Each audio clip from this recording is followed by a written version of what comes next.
Good afternoon or good evening, everyone. It's nighttime and we're all getting ready to go to bed. Feeling a little bit under the weather. I think I've come down with the bug. But I have Sonoya here who's up with me. So I'm providing some day 2 reflections about our South Africa trip. So number 1, we've landed, and after we had landed, after a long, almost 20-hour flight, it's a 20-hour flight, and an hour getting through immigration, we were able to come back, freshen up, and get ready to go visit Mandela's house, as well as walk the streets of Soweto, so that it could help frame our knowledge and history about apartheid and how young people contributed during that time to the movement. We actually had a chance to visit the Peterson Museum.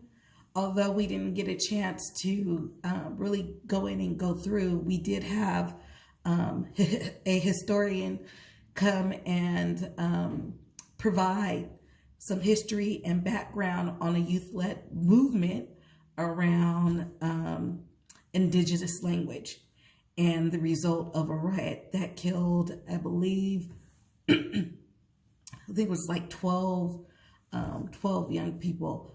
But I'll be posting that via YouTube, so you'll be able to see that and hear those words yourself. So I wanted to reflect on something, and I think it was just really important to do so. And it really is around, again, Nelson Mandela, especially since we had the opportunity to go to his house, talk to the people, talk to the township there in Soweto. And one of his, I would say, prevailing quotes, one of his prevailing quotes is, "Forgiveness liberates the soul." And I think we need to chew on that for a moment. Forgiveness liberates the soul. And so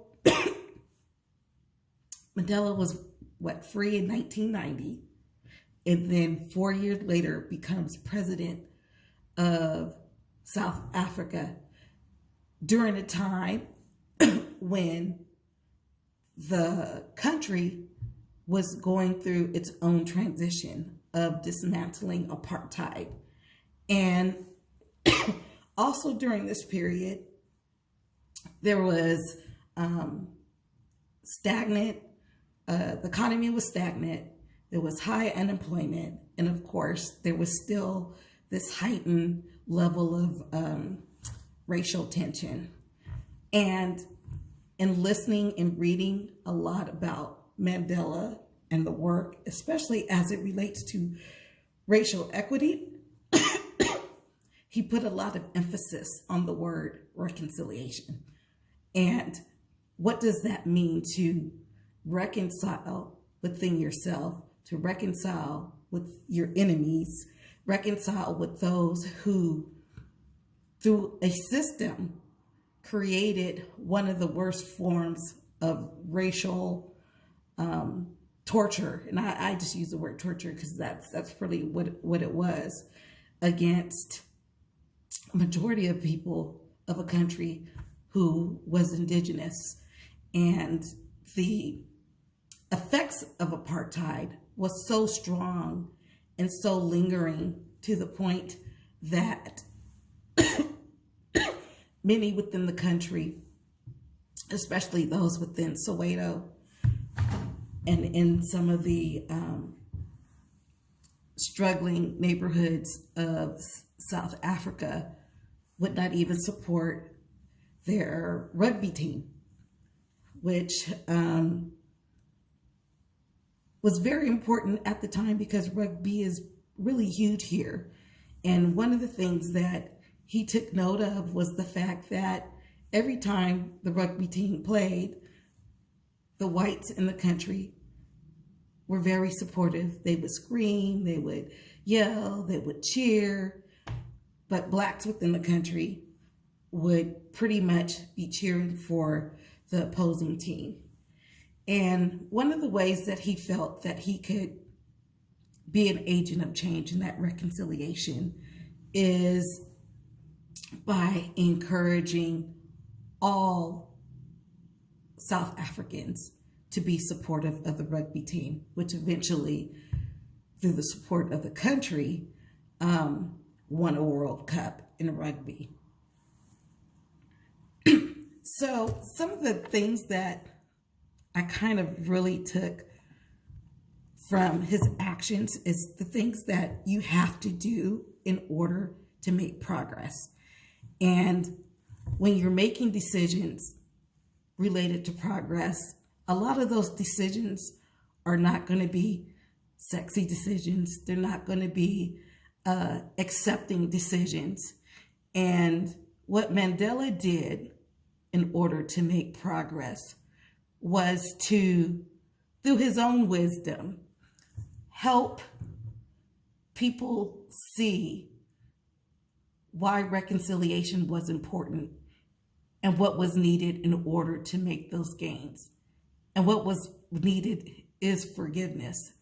And oftentimes that's very hard, because I even know as for myself, I always say Black people are always taught to forgive everybody. And that's something that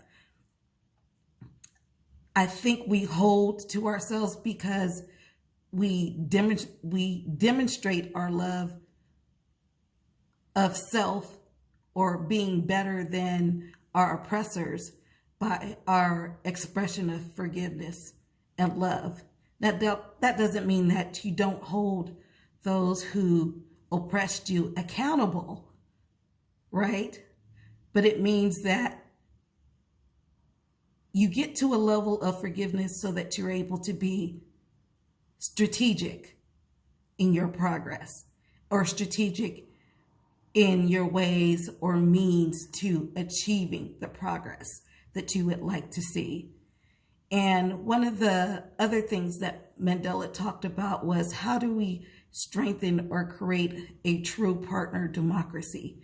And you can't have a true partner democracy when you have a heightened level of racial tension on each side, where each believes that they're owed something, right?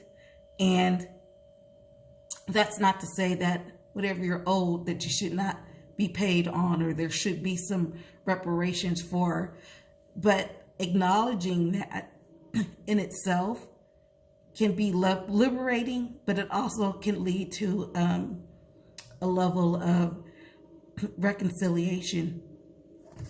And that really struck me a lot personally, because it's hard to reconcile, especially when there's been such a long history of racism, systemic oppression, and patterns and practice that oftentimes resonates itself or reveals itself again. And how do you find yourself in a space where you need to make decisions in order to achieve progress? And even when those decisions are not going to be, I wouldn't say the best decisions, but they're not going to be the most attractive or widely accepted ones. And we're just talking about Trevor Noah's book, and how each and every generation after Mandela has a level of critique. And it's the same thing in the United States. Each and every new generation has a critique, even about the civil rights movement, because of their views of how in their present day and time, what they would have done or what could have, should have been done, but not being in that moment, not being present, truly understanding what was needed in order to get there.